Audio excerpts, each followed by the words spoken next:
सनातन वैदिक धर्म की जय।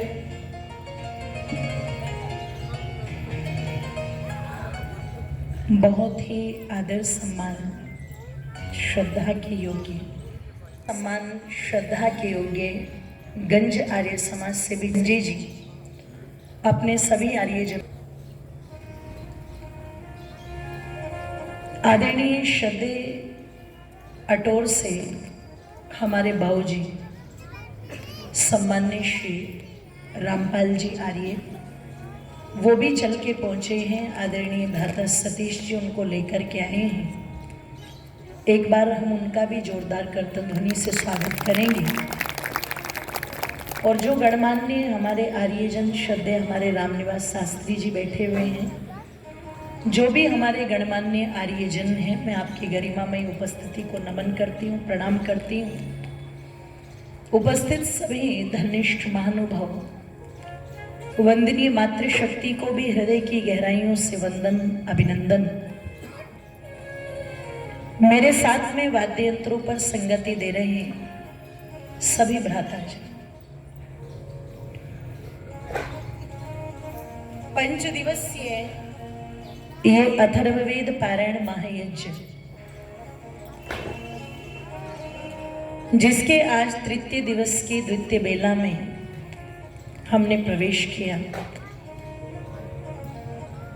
बहुत सुंदर विद्वानों के विचार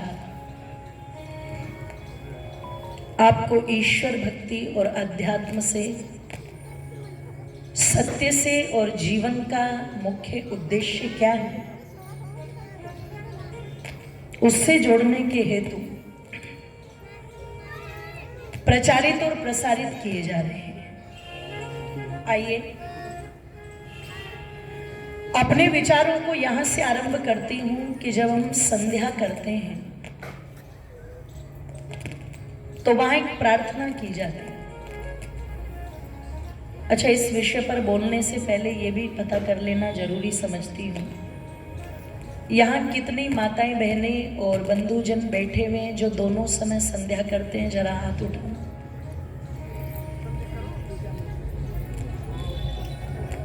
चलिए, धन्यवाद। अच्छा, जो नहीं करते वो भी हाथ उठा दीजिए। ईमानदारी का भी तो पता लग जाए ना। मेरी माताएं सोच रही होगी, जो शायद नए नए आए होंगे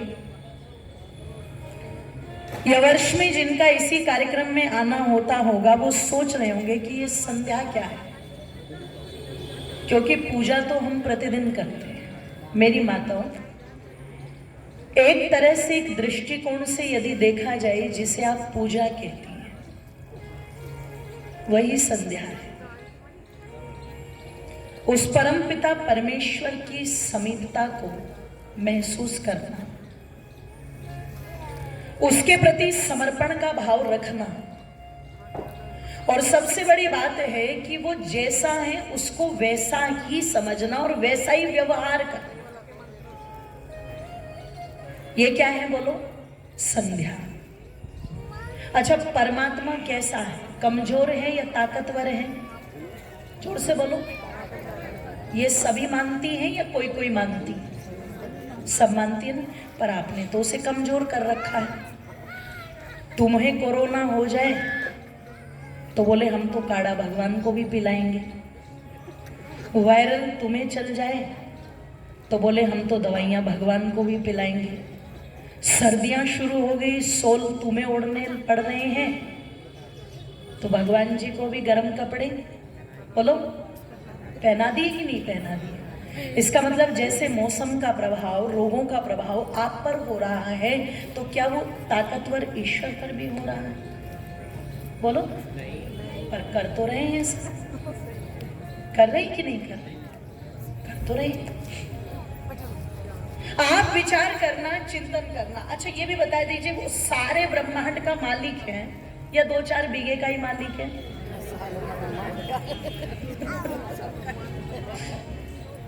अगर कोई व्यक्ति 150 बीघे 200 बीघे जमीन का मालिक होता है ना, तो टौर दूसरी होती है उसकी, और वो पूरे ब्रह्मांड का मालिक है। और उस संपूर्ण ब्रह्मांड के मालिक को हमने एक कोने में बैठा रखा, बोले चुपचाप बैठे रहना, अपनी मर्जी से हम ही तो खोलेंगे और हम ही जो है वो पर्दा, जोर से बोलो, अपनी मर्जी से नहलाएंगे तुझे, अपनी मर्जी से खिलाएंगे तुझे, और जब चाहे तेरी प्रशंसा करेंगे, और अगर काम ना बना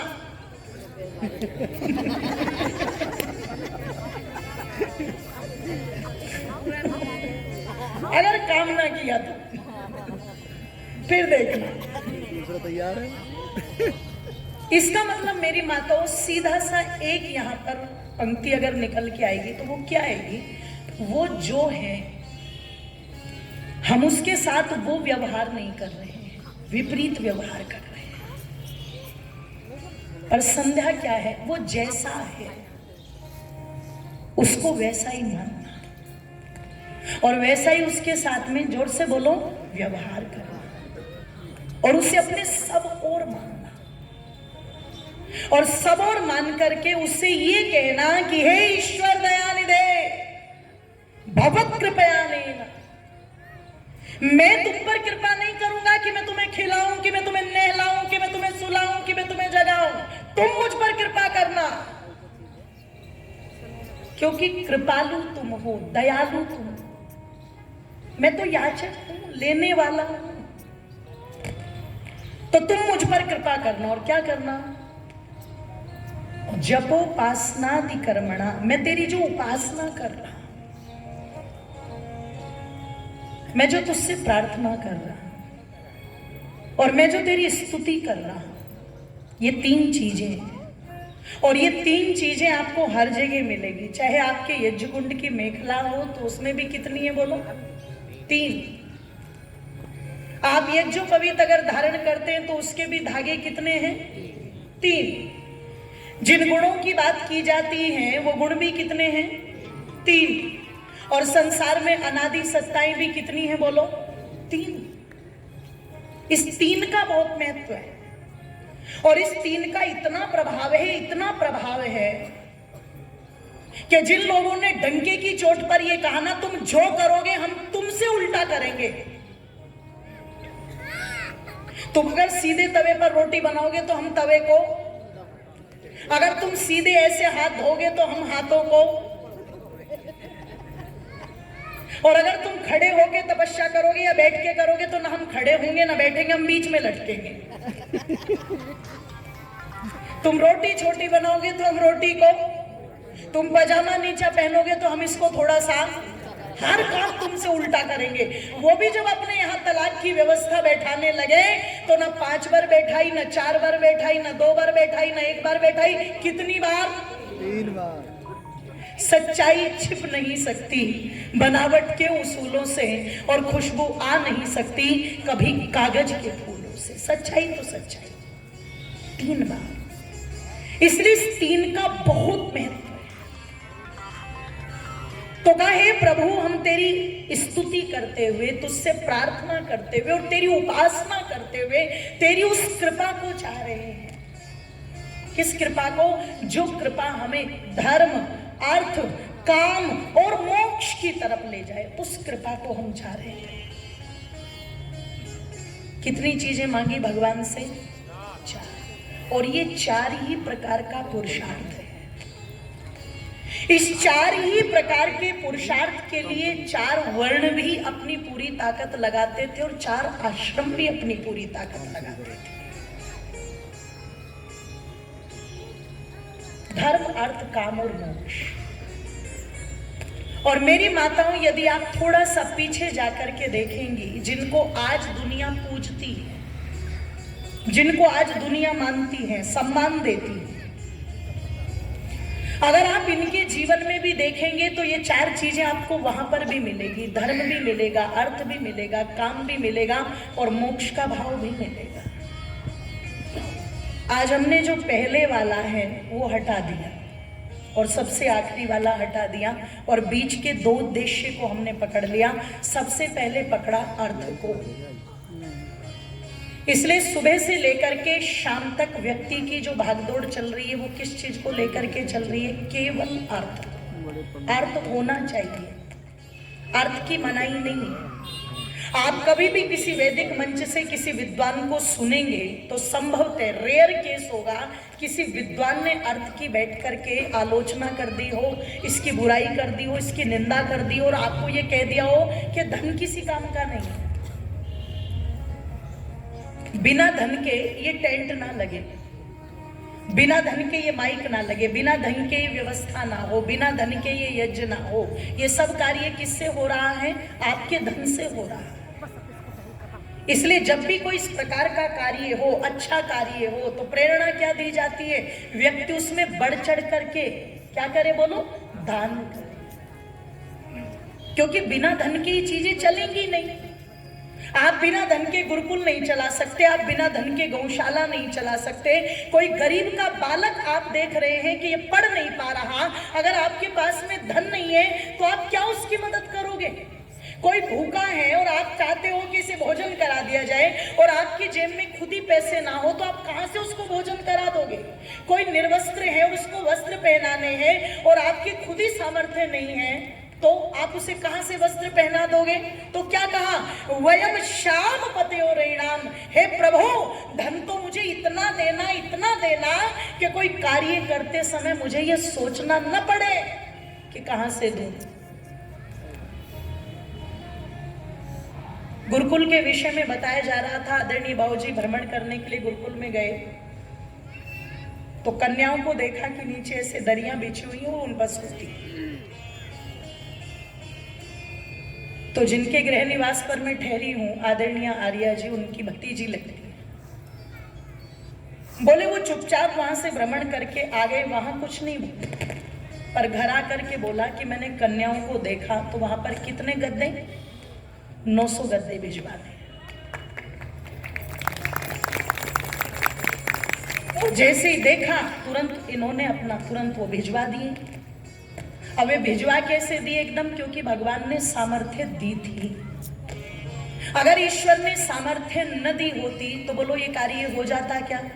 तो इसलिए मंत्र में क्या बोला? वयम श्याम पतयोरेणाम, हे प्रभु हमें धन देना, खूब धन देना, इतना धन देना कि यदि किसी के बालक को शिक्षा देनी हो तो हमें सोचना ना पड़े, किसी को हमें भोजन कराना है तो भोजन कराते हुए सोचना ना पड़े, किसी को वस्त्र पहनाते हैं तो पहनाते हुए जोर से बोलो सोचना ना पड़े।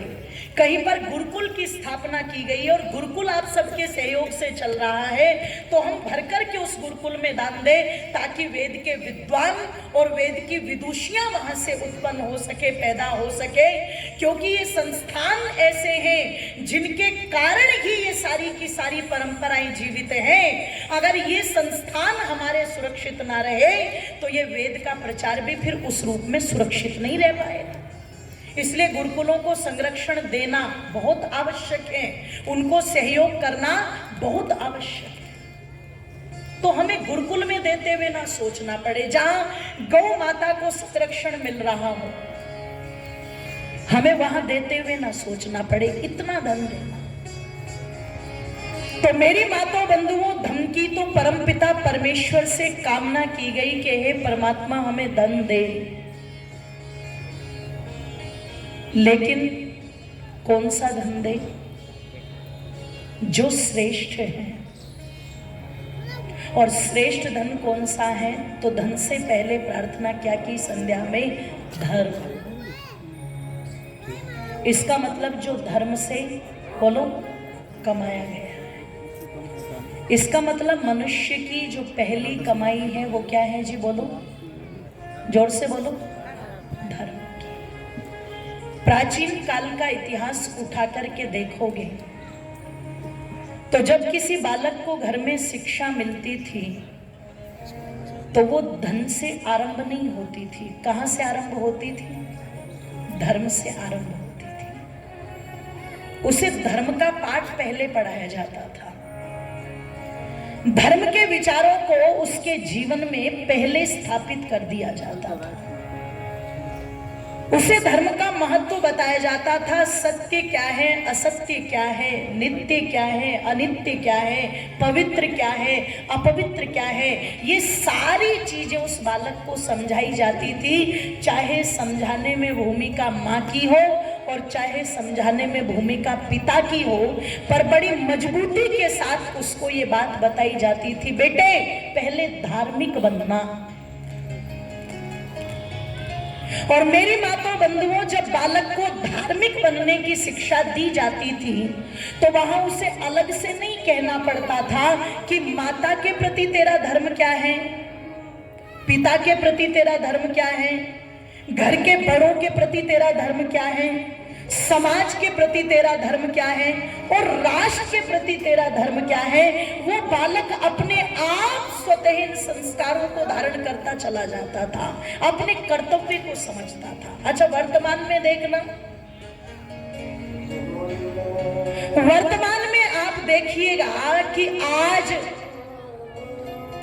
धर्म क्या है, कर्तव्य क्या है, इसका माता पिता को कोई ध्यान, जोर से बोलो, नहीं।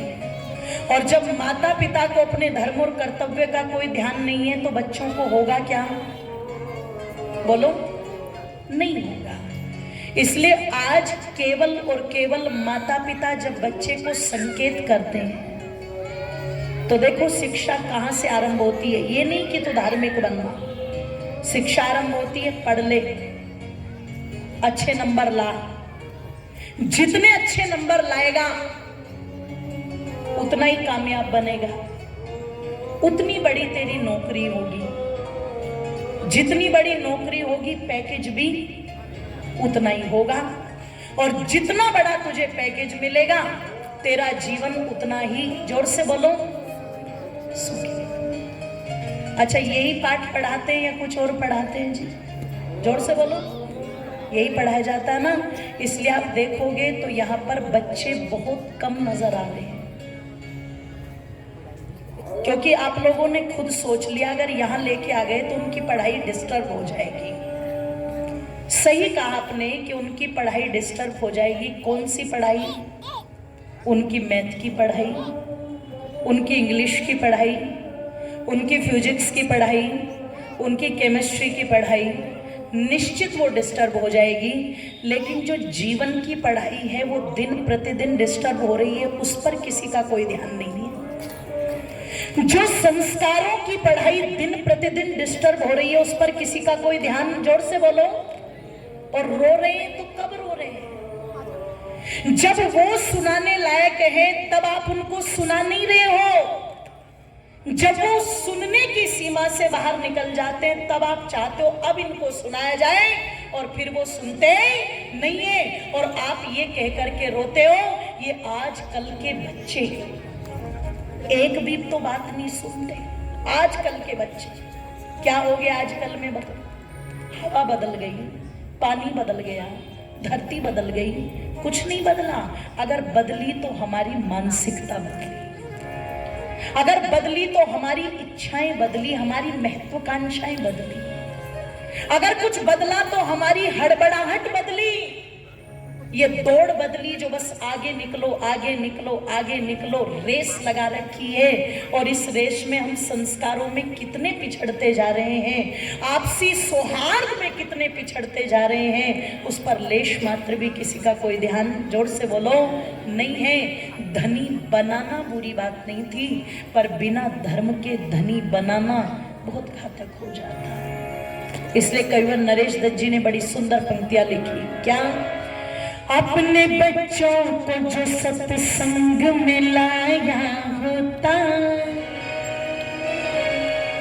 अपने बच्चों को जो सत्संग में लाया होता तो कितना अच्छा होता, तो कितना अच्छा होता, तो कितना अच्छा होता, तो कितना अच्छा होता।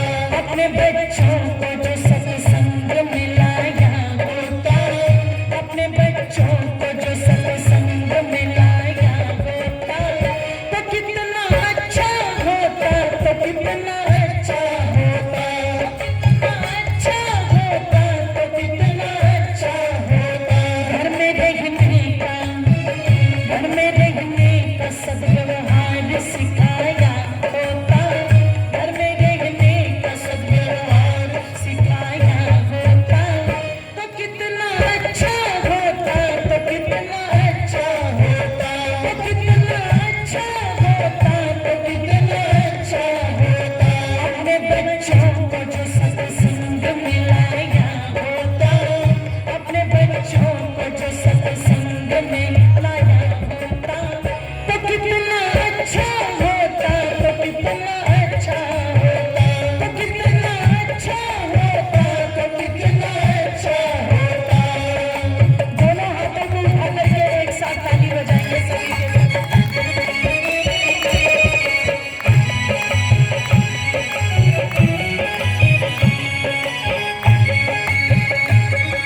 को जो सत्संग में लाया होता, अपने बच्चों को जो सत्संग में लाया होता, तो कितना अच्छा होता, तो कितना अच्छा होता, तो कितना अच्छा होता, तो कितना अच्छा होता।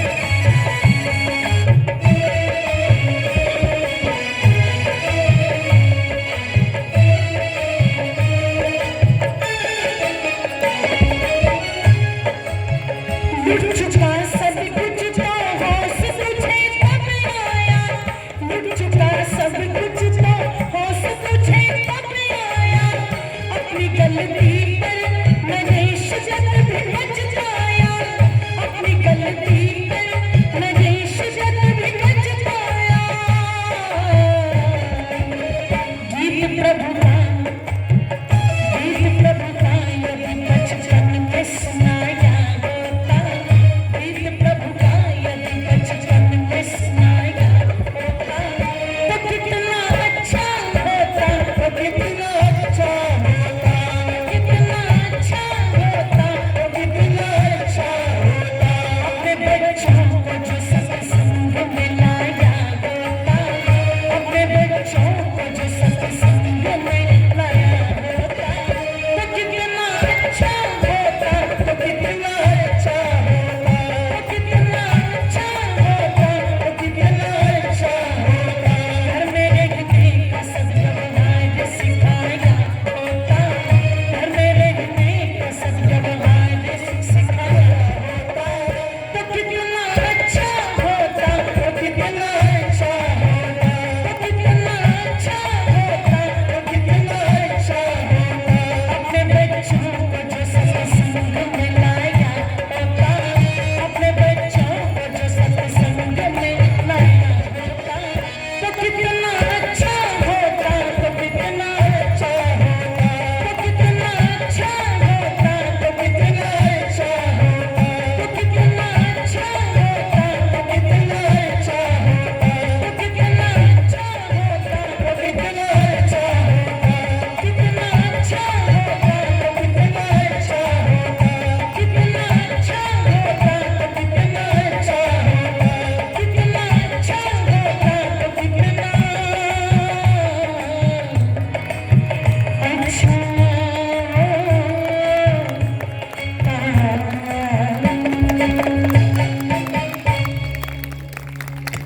बोलिए सत्य सनातन की जय। आदरणीय माता जी का धन्यवाद जिन्होंने सम्मानित किया। और मेरी माताओं बंधुओं निवेदन कर रही थी आप लोगों के मध्य में, कहा कि धन से पहले धर्म का पाठ पढ़ाना आवश्यक है। और जब आप धन से पहले धर्म का पाठ पढ़ाते हैं तो फिर आरंभ हो जाता है जीते जी स्वर्गवासी बनने का। इसलिए क्या कहा शास्त्रकार ने, सानंदम सदनम सुतांश सुधया कांताच प्रियलापनी इच्छा पूर्ति धनम चयोष तीर्थे स्वाज्जा परा सेवका। आप जो उत्सुक थे प्रातःकाल कि हम सब चाहते हैं स्वर्ग में जाए, बातें न करें माताएं, हम सब चाहते हैं। और मैंने आपको संकेत किया था कि कहीं आने जाने की कोई आवश्यकता ही नहीं है, क्योंकि ये स्थान का विषय नहीं है, ये स्थिति का विषय है। स्वर्ग स्थान का नाम नहीं है। स्वर्ग एक सिचुएशन है, एक कंडीशन है, एक वातावरण है, और उसे बनाने का काम आप स्वयं करते हैं। और कहां बनता है स्वर्ग, तो कहा सानंदम, जहां पर आनंद है। और आनंद किसमें है? ठीक, आइए हमारे मध्य में कुछ हमारे अतिथि महानुभाव जिन्हें जाना है, उनके सम्मान की प्रक्रिया है।